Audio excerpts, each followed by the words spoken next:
Well, kia ora, good afternoon everyone, and can I just say thank you very much for being here. As you can see, I'm joined by Police Minister Mark Mitchell, our Justice Minister Paul Goldsmith, and also our great Police Commissioner Richard Chambers. The four of us have just had the great privilege of spending some time with members of the Gang Disruption Unit here in Counties Manukau. It has of course been 3 months since our government introduced new laws to support police in cracking down on gangs and their criminal activity. And it was a real pleasure actually to speak today with many of the men and women that are doing incredible work enforcing those new laws and suppressing the misery that gangs peddle on all New Zealanders. As I've said before, gangs are not nice people. Those opposing our gang policies often paint them as very fine community organisations. Well, I say to you, they are not Rotary. They inflict serious harm on our communities through peddling illegal drugs, and are responsible, frankly, for a vast proportion of our serious violence that happens on our streets. As I say, it is 1/4% of New Zealand's population, creating 1/5 of all of our serious violent crime and homicides, and 1/4 of all our firearm offences. Minister Mitchell, Minister Goldsmith and I campaigned on cracking down on gangs and making their life as uncomfortable as possible. And that is exactly why we have passed the laws we have, to ban all gang patches and insignia in public places, to empower the police to stop criminal gangs from associating and communicating with each other, enabling the courts to issue non-consorting orders to gang members, and we're ensuring that greater weight is given to gang membership at sentencing as well, enabling the courts to enact even more severe punishments. The government is committed to ensuring there are 20,000 fewer victims of violent crime by 2029 and reducing serious young offending by 15%. And part of that is ensuring that gang members are no longer able to wreak havoc without facing proper consequences. And our message to them is very clear: the days of behaving like you are above the law are over. Since the new laws came into effect 3 months ago, police have done an absolutely outstanding job of enforcing them. And I want to say thank you to Commissioner Chambers, but also to the entire New Zealand Police, the incredible men and women who work so incredibly hard to keep us safe, and that is so greatly appreciated by your fellow Kiwis, so thank you very much. And with that, I'd like to hand over to the Commissioner to take you through a little bit more of the detail about the enforcement of the new gang laws and how they are tracking. Commissioner. Thank you, Prime Minister, and thank you for your support alongside Police Minister Mitchell and Minister of Justice Goldsmith for being here with us today to acknowledge the magnificent work of police staff, my colleagues, the men and women across the country, for the work that they do. As the Prime Minister has said, 3 months in from the implementation of the new gang legislation, it's an opportunity for us to have a look at that 3 months and see how we're going. In the 3 months, we have identified and prosecuted more than 300 breaches for the wearing of gang insignia. During the same period of time, we have also prosecuted other charges in relation to serious violence, gangs and firearms. Firearms, drugs and serious violence. During that time, we have also seized 76 patches and 67 firearms. I would like to acknowledge the work of the National Gang Unit and the Gang Disruption Unit across the country, but in particular I'd like to acknowledge the frontline staff of New Zealand Police for the tremendous work that they do day and night across our country. The feedback from my staff in relation to this new legislation is that they are empowered and pleased to be able to address criminal offending in front of them that relates to the wearing of gang insignia. And perhaps the most satisfying reflection is that feedback we are getting from the public, who are telling us that they feel a lot safer, they feel a lot freer from the intimidation that has been experienced in the past when it comes to gangs. Our job in police is law enforcement, and that will continue. And I thank the Prime Minister and the Ministers for being here to look at how we're going, to continue to encourage my staff and to look at new opportunities that may exist in future to enforce the criminal offending of gang members across our country. Thank you, Prime Minister. Well, everybody, let's take some questions around the gang stats if we wish, and then I would like to let the Commissioner go so he can get on with his day job, and then happy to take your other questions of the day after that if we can. But let's start with the law and order questions first. It's been reported today that since November, the actual number of people on the gang register has gone up 300. Is that failing, not succeeding. No, it's not, but I'll let the Commissioner explain why. Thank you, Prime Minister. Yes, that is correct. It has gone up, and that is in part because we continue to validate that list. And as new gangs are added to the schedule of the Gangs Act, most recently the Bloods and 28 Brotherhood, then naturally the membership of that list increases, but that allows us to enforce this new legislation. So yes, it has increased, but it allows us to now enforce the legislation that came into effect on the 21st of November. So you're talking about something close to 9,800, I believe. Correct, the gang correct. Register, Yes. 76 patches seized. People might look at that number and think that doesn't sound like a very effective response in these first few months. Well, no, my staff are doing a magnificent job in enforcing the gang legislation, but I'll also acknowledge that largely gang members are actually making good choices. So, I think that we do have to acknowledge that across the country and the members that we have spoken to, they are making choices because they don't want to lose their patch. Sorry, what do you mean by what sort of good choices the gang members make? Not to wear their patches or gang insignia in public because that allows us to enforce the law. What do you do with the patches that you have? On conviction, they would be forfeited and ultimately destroyed. How are they destroyed? Just paint a picture. That's not for police to decide how they are destroyed, but they are destroyed on conviction because they are forfeited. The police associations without disgrace are concerned about how long you can sustain this policy and how much extra resource is going into it. What would you say to that? Very confident that we can sustain this, and we are. For as long as it takes, and that's forever.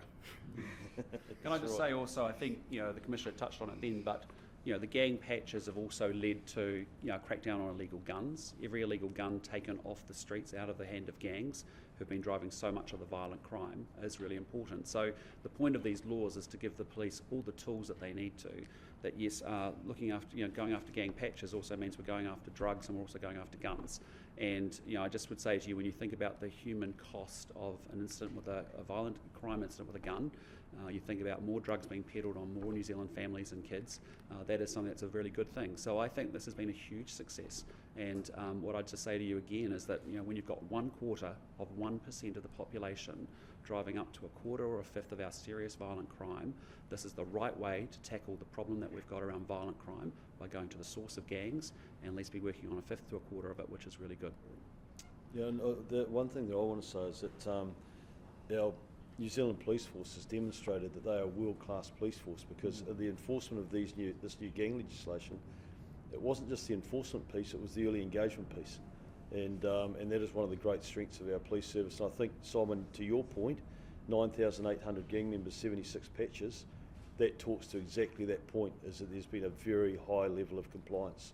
They're not wearing their patches because they know, number one, the police will enforce, and they know that this government's given them the powers and the tools now to be able to do that. And it is changing the way that gangs are policed in this country, without a doubt. And that was the objective of this government coming in.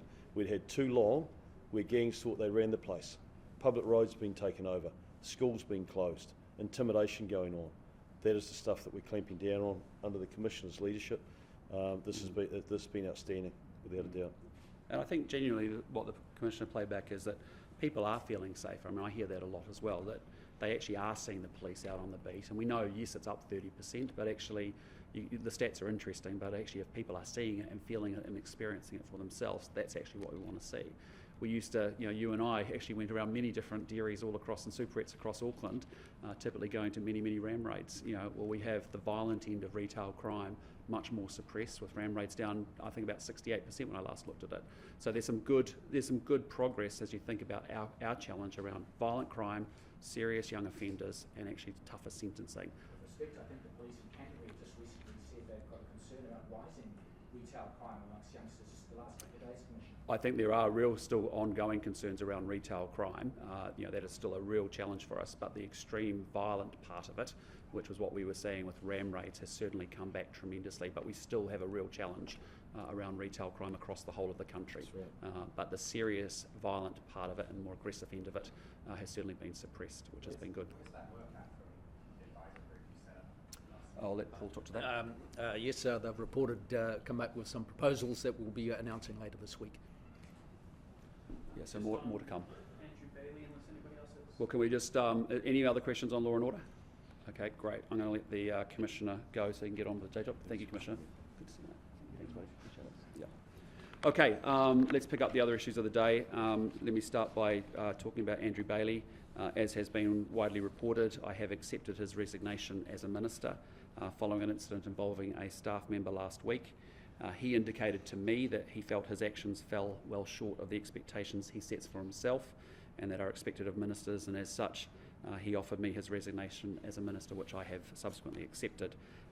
As a result, Scott Simpson will take over as Minister for Commerce and Consumer Affairs and also for ACC. With that, have you taken any questions? Can you just walk us through, from your perspective, he actually did? We're having a bit of trouble piecing together what he actually did. We know it was a hand on the upper arm, but was it more serious than that? Could you just let us know from your perspective what you Well, look, I think he's outlined the incident in his own statement, and I'm not going to add to that. What was important, though, is that he identified his interaction with a staff member as having fallen short of his own expectations, and he proactively came to me and offered his resignation, which I accept, and I think is the right thing to do. Minister, how much time was it between you finding out about the incident, which I think was Wednesday or Thursday, and the resignation was Friday night? Yeah, so the event happened on the Tuesday last week. I was informed on Thursday. There were obviously discussions with staff over Thursday, Friday. On Friday evening, very, very late, Andrew called me and resigned. I accepted that. I wanted him to have Saturday, Sunday to get to inform his family and also other impacted staff, and then we've come today and obviously announced the resignation today. I just say to you all, I think that's been pretty quick to move as fast as we have within the week. It's pretty impressive. Prime Minister, given the previous incident in Marlborough in October, once you were alerted to it, should you not even have bothered to wait? Just said to him, right, that's it. I found out on Thursday evening. There were discussions that needed to take place with staff, and that's entirely appropriate. And as I said, very late on Friday he resigned. So I think we have managed the process incredibly well. I think it's been very effective and very fast. But most importantly, I'd say to you is that Andrew, by his own admission, has come forward and said, look, I didn't meet the standards that I would expect of myself, and he resigned, and as a result I accepted that. Did he resign, or did you tell him to resign? No, he came forward of his own volition to say, listen, I hadn't met my own standards of behaviour that I would expect in this interaction, and as a result I am resigning. And I said, he stepped me through it, and I said, yes, that I accept his resignation. And if he hadn't have resigned, Sorry? if he hadn't have resigned, would you have sacked him? Well, it's a hypothetical because I didn't have to go there because he, most importantly, had recognised that his behaviour hadn't met his own high standards, and as a result, he was offering his resignation to me. He stepped me through the events, and I think he's made the right decision. Could you just be a little bit more clear on what the events were? Did he grab an individual in anger? We said that you told us it was an animated discussion. We don't know what that means. So Yeah, I'm not going to add anything more to what he's already said in his statement. You sacked the minister, so at least... No, I haven't. A minister has had an incident happen with an interaction with the staff. He has felt that very clearly that he has not met his own standards, and he has come and resigned himself. It is his decision, and as a result, I got him to step me through the incident, and I accepted his resignation. So I want to be really clear, this is Andrew's decision, and he has understood that he hasn't met his own standards and those of what's expected of a minister. Why not refuse to accept his resignation? Go back to him and say, no, actually, I refuse. You're set an example of it and show people what your standards are. Well, he stepped me through the events, and I agreed with him that that was the right course of action. When he offered me his resignation, I accepted it, and that's entirely appropriate. I think it's good that he recognised that he didn't meet his own standards. I think it's good that he then reflected on that and actually came forward to me on Friday night and said, this is the situation. This is how I think about it. I don't think I've met my own high expectations and my own behaviour here, and as a result, I'd like to offer my resignation. As he went through it, I said, yep, that's about right. Why not come out on Saturday and say this is what happened and face the risk or knowing that you're one minister short? Well, I'll just say to you, when I got informed very late on a Friday night, and in fairness, I wanted Andrew to have an opportunity to talk to his own family. I think that's really fair and reasonable. I also wanted him to have a chance to talk to staff that were impacted by that, and then we wanted to come, and obviously it's been announced today. So I think we've moved really quickly through that, but I think it's quite reasonable that actually he has a chance to talk to his own family about his decision, which is a very big one. He has really proactively taken a very significant step by stepping down as a minister, and that is a big consequence in its own right. Did he and offer so, to step? Sorry. Sorry, and so that to me is, requires him to be able to talk to his family about that. I think it's not an unreasonable request. Did you ask him to stand down from his electorate seat as well? No, he has is committed to wanting to represent Port Waikato and make a contribution in the Parliament, which I appreciate. But as it was, as I said, by his own admission, upon going through the events, he came to that conclusion himself and offered his resignation. Is there a way back for him into cabinet from here? Look, you never say never, but the point is. Quite a hesitation there. Well, no, but I'm just going to say I'd just say to you, he's got a contribution to make in Parliament for sure, and he's got a contribution to make representing Port Waikato, and he has done an exceptionally good job, frankly, on these portfolios of Commerce and Consumer Affairs and ACC, both which have quite big policy decisions and reforms that are necessary. I'm very confident Scott Simpson will continue that work, but I do want to say thank you, Andrew, for that work as well. Prime Minister, given this incident, do you think in hindsight you should have asked him to step down from cabinet when the first incident happened back in October? No. Doesn't the show matter? No, the important thing here is that Andrew, by his own admission, has identified that his behaviour didn't meet his own standards. That's important. That's what I want ministers to understand and feel. And he's obviously come to me and obviously offered his resignation, which I've accepted based off those events. So, I think that's what I just want to underscore. This has been his decision, and it's been one that I support. Was the matter referred on to police? Sorry? Was the matter referred on? Not that I'm aware of. No. Sorry, can I just try one more time? Because I'm still quite unclear as to what happened. I mean, people might look at the fact that he touched somebody's upper arm, or albeit in the way that he did, but I mean, what actually happened? Was he angry about something that went wrong? Did the person complain, and how was that complaint managed through your staff? I'm just wondering what the incident actually, how it played out. Well, look, Andrew outlined that in his own statement and his own conversation and presentation with you this morning. But we didn't get very much detail. Well, I'll just say to you, he's outlined it, and I'm not going to go into that, because at the end of the day, he has reflected on that and made his own decision that actually it didn't meet his own expectations of his high standards, and has offered his resignation, and I've accepted that. Did he indicate if there was any alcohol involved in the incident? No. This was as he explained it to you this afternoon, and as he's explained it in his statement. But again, I have nothing more to add to that because I think he's articulated it as appropriately as he can. But more importantly, I think you've sensed that in his own statement earlier today. That he has taken this as his own personal decision, and I respect that. Did you know if those staff was Sorry. So we move off Andrew to China. Yes. Yeah. Okay. Sorry.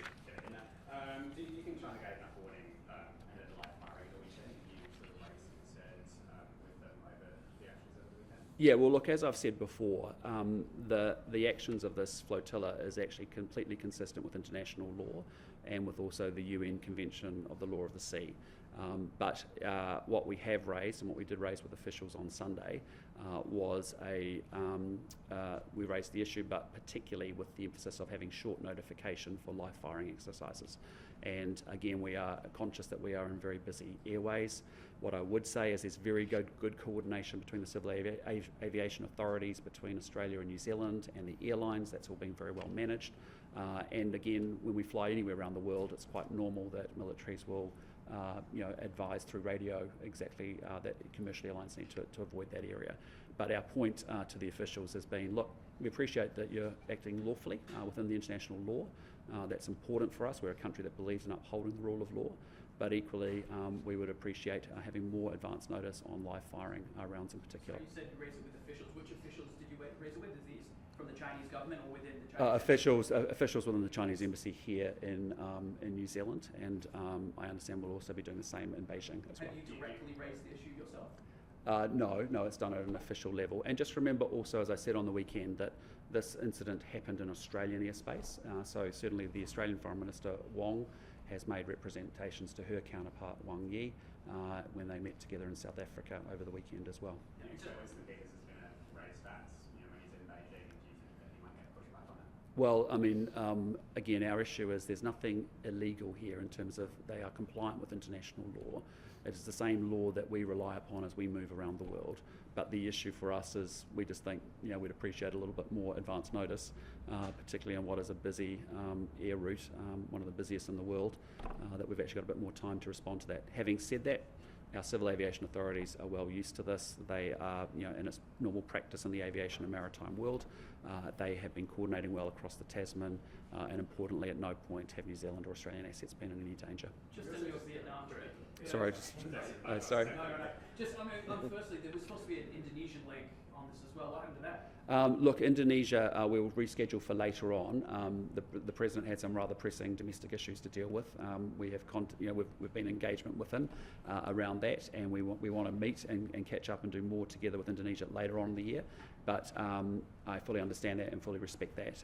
What we're doing is moving obviously on to Vietnam. Huge opportunity for New Zealand. This is probably the fastest growing Southeast Asian economy in our region. As you know, we've got a particular focus on the 6 Southeast Asian countries, having visited Malaysia and the Philippines and Thailand and Singapore and now Vietnam, and obviously Indonesia. The President and I had a very good connection at APEC, a very successful meeting there as well.